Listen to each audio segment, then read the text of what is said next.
কি ওয়াও লাগছে। চলুন তো দেখে আসি এই ওয়াও জিনিসটি কীভাবে তৈরি হলো। প্রথমেই চিংড়ি ও তেলাপিয়া মাছগুলো আমরা ম্যারিনেট করে নিব।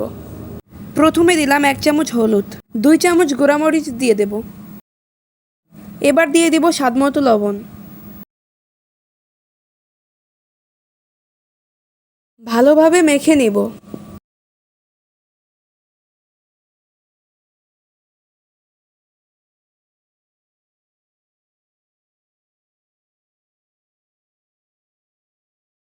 মাছগুলো মাখানো শেষে সাইডে রেখে দেব।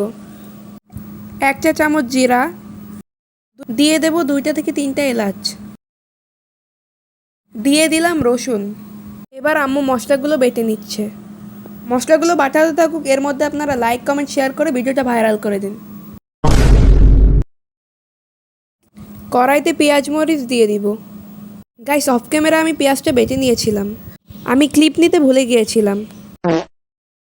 মাছগুলো ভাজতে দিয়ে দিলাম।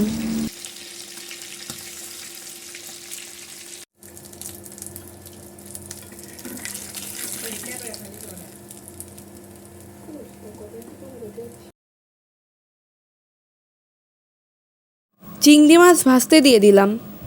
গাইস, ভাজা হতে থাকুক, আমি একটা কষ্টের কাহিনী শেয়ার করি।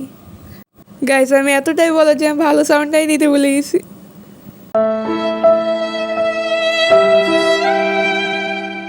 থাক গাইস, কষ্ট পায় লাভ নাই, রান্নাতে আবারও ব্যাক করতে হবে।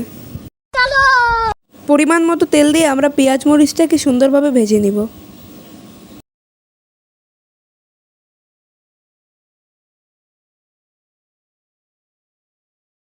কিছুক্ষণ ভাজার পরে আমরা দিয়ে দেব 2 চা চামচ ধনিয়ার গুঁড়া,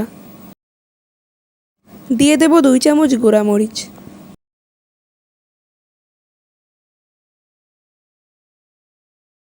দিয়ে দিব 2 চামচ হলুদের গুঁড়া, দিয়ে দিব স্বাদমতো লবণ। উপকরণগুলো ভালোভাবে নাড়াচাড়া করে মিশিয়ে নিব।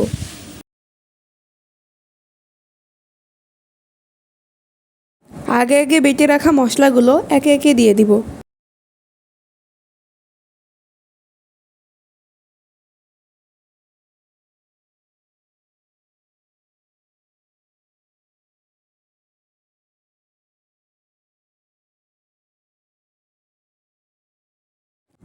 আগে থেকে কেটে রাখা আলুগুলো দিয়ে নাড়াচাড়া করব।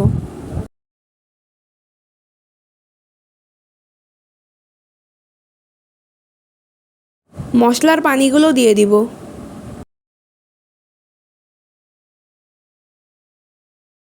তরকারি ঝোলের জন্য যতটুকু প্রয়োজন আমরা পানি দিয়ে দিব।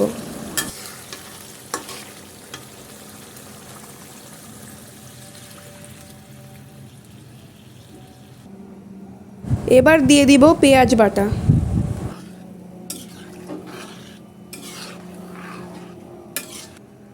ভেজে রাখা সকল মাছগুলো আমরা দিয়ে দিব।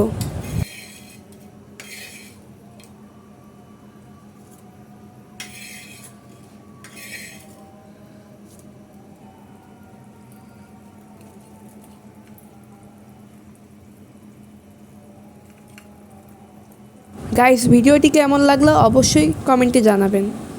এত কষ্ট করে রান্না করলাম, না খেলে কি হয়, চলেন তো খেয়ে আসি। ফাইনালি আমাদের তরকারি ডান। গাইস, আপনারা খাবেন নাকি? এই নিন, আমি খাইয়ে দিচ্ছি।